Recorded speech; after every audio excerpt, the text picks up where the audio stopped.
सभी को प्रणाम। आज की इस वीडियो में हम बात करने वाले हैं यज्ञोपवीत के बारे में कि यज्ञोपवीत धारण करना क्यों आवश्यक है, यज्ञोपवीत धारण करने का उद्देश्य क्या है और यज्ञोपवीत धारण करने के नियम कौन कौन से हैं। जैसा कि हम जानते हैं कि यज्ञोपवीत का भारतीय धर्म में सर्वोपरि स्थान है। इसे द्विजत्व का प्रतीक माना गया है। द्विजत्व का अर्थ होता है दूसरा जन्म। यज्ञोपवीत सांस्कृतिक मूल्यों के आधार पर अपने जीवन में आमूल चूल परिवर्तन के संकल्प का प्रतीक है। इसके साथ ही गायत्री मंत्र की गुरु दीक्षा भी दी जाती है। दीक्षा और यज्ञोपवीत मिलकर द्विजत्व का संस्कार पूरा करते हैं। कोई भी व्यक्ति जन्म से द्विज नहीं होता। माता के गर्भ से सभी शूद्र उत्पन्न होते हैं। शुभ संस्कारों को धारण करने से ही व्यक्ति द्विज बनता है। जन्म से मनुष्य एक प्रकार का पशु ही है। उसमें स्वार्थपरता की वृत्ति अन्य जीव जंतुओं जैसी ही होती है, पर उत्कृष्ट आदर्शवादी मान्यताओं द्वारा वह मनुष्य बनता है। जब मनुष्य की आस्था यह बन जाती है कि उसे इंसान की तरह ऊंचा जीवन जीना है और उसी आधार पर वह अपनी कार्य पद्धति निर्धारित करता है, तभी कहा जा सकता है कि उसने पशु योनि छोड़कर मनुष्य योनि में प्रवेश किया। स्वार्थ की संकीर्णता से निकलकर परमार्थ की महानता में प्रवेश करने को, पशुता को त्याग कर मनुष्यता ग्रहण करने को दूसरा जन्म कहते हैं। हर हिंदू धर्म अनुयायी को आदर्शवादी जीवन जीना चाहिए, द्विज बनना चाहिए। इस मूल तथ्य को अपनाने की प्रक्रिया को समारोह पूर्वक यज्ञोपवीत संस्कार के नाम से संपन्न किया जाता है। इस व्रत बंधन को आजीवन स्मरण रखने और व्यवहार में लाने की प्रतिज्ञा का प्रतीक यज्ञोपवीत है। यज्ञोपवीत बालक को तब देना चाहिए जब उसकी बुद्धि और भावना का इतना विकास हो जाए कि इस संस्कार के प्रयोजन को समझकर उसके निर्वाह के लिए उत्साहपूर्वक लग सके। देखने में यज्ञोपवीत कुछ लड़ों का एक सूत्र मात्र है जो दाहिने कंधे पर पड़ा रहता है।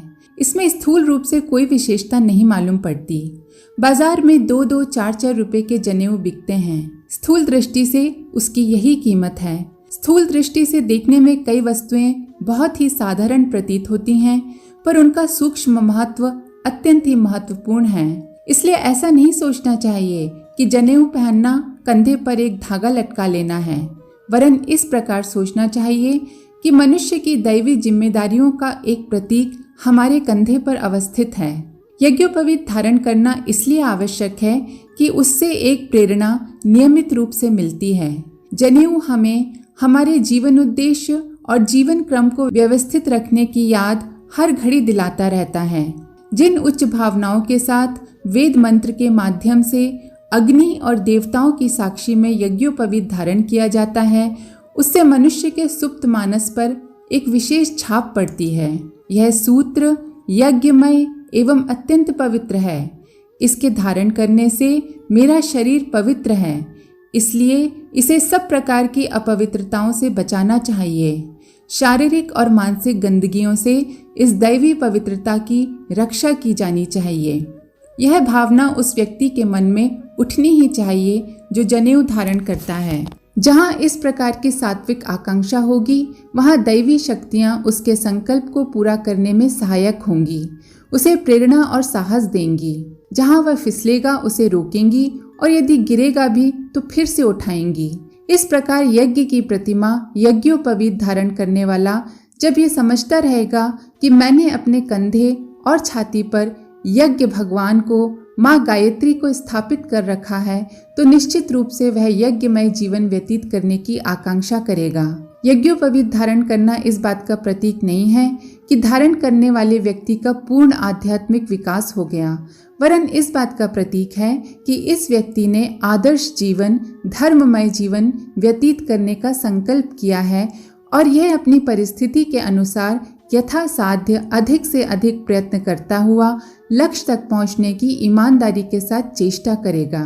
ऐसी दशा में यह झिझक करना व्यर्थ है कि हम इस योग्य नहीं हैं कि यज्ञोपवीत धारण करें। इस अयोग्यता का निवारण उसके धारण करने से ही होगा। जो ये कहता है कि मैं तैर नहीं सकता इसलिए पानी में नहीं घुसूंगा, उसे जानना चाहिए कि पानी में घुसे बिना तैरना नहीं आ सकता। ये ठीक है कि आरंभ में काफी कठिनाई प्रतीत होती है, आरंभ में काफी गलतियां भी होती हैं, पर उनका संशोधन तो धीरे धीरे अभ्यास करने से, उस कार्य में लगने से ही होगा। ऐसा इस संसार में कभी नहीं होता कि आप किसी कार्य में पूरी तरह पारंगत हो जावें, कुशल हो जावें, तब उस कार्य को आरंभ करें। कार्य को आरंभ करने से ही उसमें कुशलता प्राप्त होती है। जनेऊ धारण करें। जब आप द्विजत्व प्राप्त करने के लिए आगे बढ़ेंगे, तभी तो आप धीरे धीरे इस मंजिल को पार करते हुए एक दिन सच्चे अर्थों में द्विज कहलाने योग्य बनेंगे। तभी तो आपको पूर्ण द्विजत्व की प्राप्ति होगी। आइए अब बात करते हैं कि यज्ञोपवीत के उद्देश्य क्या हैं और कर्तव्य क्या हैं। यज्ञोपवीत के 2 उद्देश्य हैं। पहला उद्देश्य ये है कि भगवान का प्रतीक और प्रतिनिधि यज्ञोपवीत रूपी धागा अपने बाएं कंधे पर स्थापित करके व्यक्ति को यह अनुभव करना चाहिए कि मेरा शरीर अब मंदिर की तरह पवित्र हो गया है। 5 देवताओं का प्रतीक सम्मिश्रित यज्ञोपवीत अर्थात भगवान की शक्तियों का समन्वय यज्ञोपवीत मेरे कंधे पर विराजमान है और भगवान ने जो जिम्मेदारियां मेरे कंधे पर रखी हैं, इस मनुष्य के जीवन को देकर मैं उन जिम्मेदारियों को निभाऊंगा। यज्ञोपवीत पहनने वाले को ये भाव रखना चाहिए कि मेरे हृदय के ऊपर भगवान का वास है। भगवान के वाहन को जिस तरीके से होना चाहिए, मैं उसी तरीके से बनकर रहूंगा। अनुभव करना चाहिए कि हम गायत्री माता के हंस हैं और हमारी पीठ के ऊपर माँ सवार हैं यज्ञोपवीत के रूप में।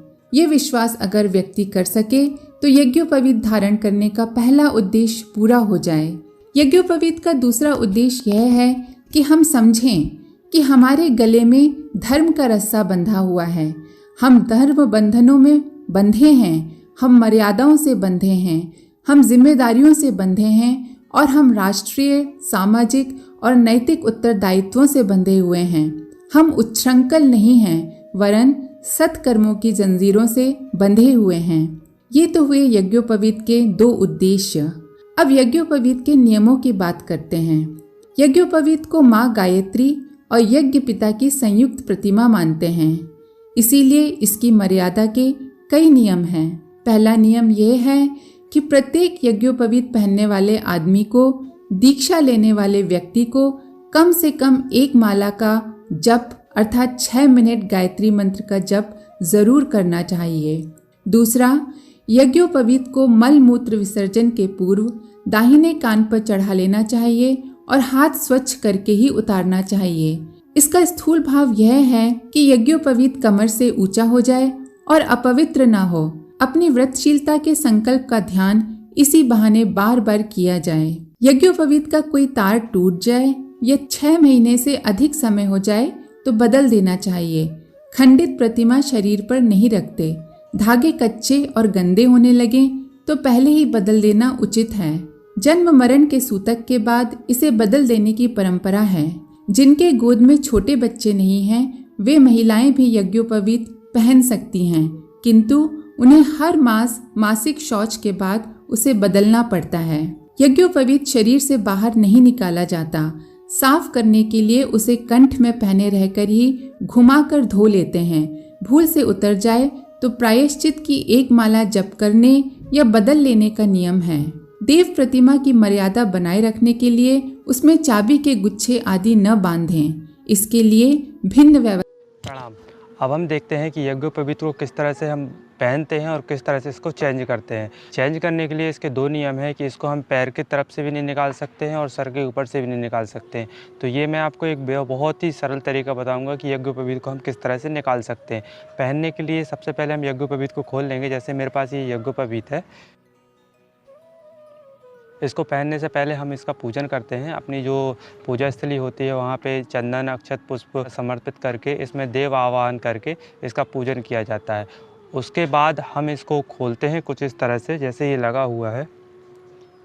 यज्ञोपवीत खोलने के बाद हम कुछ इस तरह से इसको पकड़ते हैं। उसके बाद हम इसको अपने मंत्र बोलते हुए, जैसे ये मैंने पकड़ा हूँ इस तरह से आप पकड़ सकते हैं और मंत्र बोलते हुए आप गायत्री मंत्र बोल के भी कर सकते हैं। यदि मंत्र नहीं आता यज्ञोपवीतम परमम पवित्रम वाला, उसको मंत्र बोलते समय या मैं बैकग्राउंड में आवाज़ जो लगा रहा हूँ आप उसको चालू करके भी इसको धारण कर सकते हैं। धारण करने के लिए आपको कुछ इस तरह से ओम यज्ञोपवीतं परमं पवित्रं प्रजापतेर्यत् सहजं पुरस्तात् आयुष्यमग्र्यं प्रतिमुञ्च शुभ्रं यज्ञोपवीतं बलमस्तु तेजः।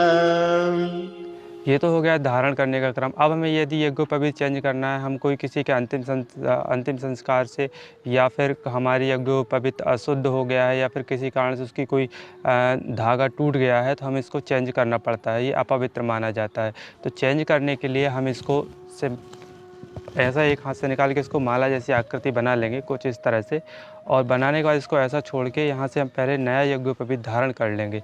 उसके बाद कुछ इसको ऐसा पकड़ना है, आपको बायां हाथ को ऐसा रखना है और मंत्र बोलते हुए ओम एतावद्दिन पर्यन्तं ब्रह्मत्वं धारितं मया जीर्णत्वात्ते परित्यागो गच्छ सूत्र यथा सुखम।